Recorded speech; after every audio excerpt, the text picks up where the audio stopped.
Is your child really safe online? Most parents assume the apps their kids use every day are harmless. But the truth is, messaging apps today are not the simple communication tools they once were. Many messengers have quietly turned into social platforms.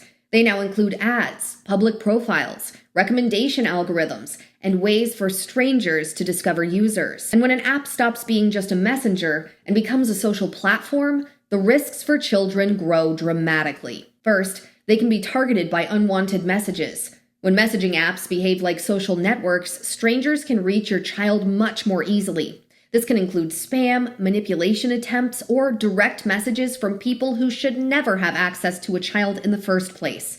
And because kids are trusting by nature, they may respond without realizing the danger. Second, they can be exposed to explicit content. Social-style messengers often show public content, ads, or suggested media that is not filtered for children.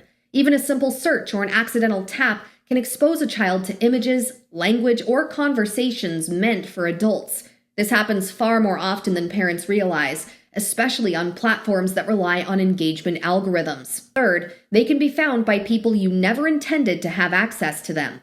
Many apps allow users to be discovered through phone numbers, contact syncing, username searches, or algorithmic suggestions. That means someone you don't know or someone you don't want contacting your child could still find their profile or message them. Once visibility is open, control is lost. These three risks alone make standard messaging apps unsuitable for children in today's digital environment. For adults, these risks are concerning.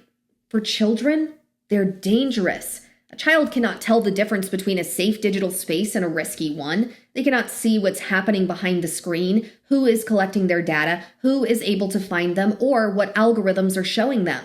This is why choosing the right communication tool for kids matters more than ever. This is where Zangi takes a completely different approach. Zangi does not allow lookup and does not link your profile to a phone number. This means strangers cannot search for your child or find their account through contact lists or databases. Zangi also does not have a social feed and ads the way many modern messengers do. This removes a major source of exposure, where children can accidentally encounter inappropriate material, targeted ads, or public posts. If you instruct your child to use Zangi only for communication with friends and family, and to never share their Zangi number with strangers, Zangi can be a safe and private place for children to communicate. However, it is important to be clear about one thing. If a child does not follow these instructions and shares their Zangi number with strangers online, the risks become similar to those on other messaging apps or social platforms. Any platform becomes unsafe when access is given to the wrong people. Parental control is recommended.